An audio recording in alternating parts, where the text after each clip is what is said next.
Hi, ഞാനിപ്പോൾ ഹിമാചലിലാണുള്ളത്. അപ്പോൾ ഇവിടെ വന്നപ്പോൾ ഞാൻ ഇവിടുത്തെ തുണികളൊക്കെ കണ്ടിട്ടുണ്ടാവില്ല, ഭയങ്കര കളർഫുൾ ആയിരിക്കും. അപ്പോൾ അത് നെയ്യുന്നൊരിത് കണ്ടിട്ടുണ്ട്, ഒരു നെയ്ത്തിൻ്റെത്.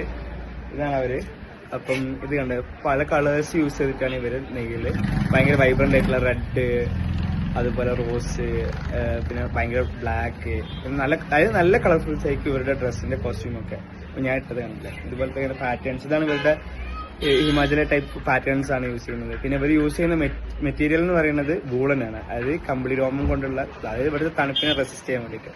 ഞാൻ ഇതിന്റെ വീഡിയോ കാണിച്ചത്. ഇതുപോലത്തെ ത്രെഡ്സ് ആണ്, ഇതുപോലെ കളറും ഒക്കെ മുക്കിയിട്ടുള്ള വൂളൻ ത്രെഡ്സ് ഇവർ ഇതുപോലെ ഇതിലൂടെ ഇങ്ങനെ കടത്തി വിട്ടിട്ട് ഇങ്ങനെ പല ലെയേഴ്സ് ആയിട്ടുണ്ടാവും. അത് എന്നിട്ട് ഇവിടെ നിന്ന് എന്താക്കും, ഈ മെഷീൻസിന്റെ സഹായത്തോടെ ത്രെഡ് ഇട്ടിട്ട്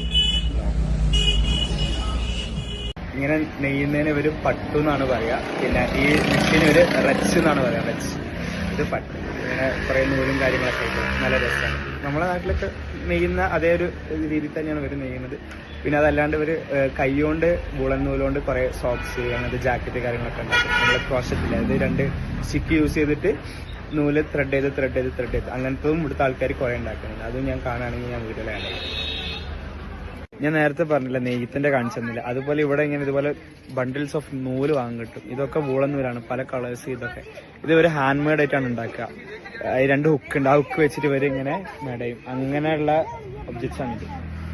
അതിന് വേണ്ടിയിട്ടുള്ള തുണി, അതിന്റെ കടയാണ് ഇതൊക്കെ. ഇത് മൊത്തം പല കളേഴ്സിലുണ്ടാവും.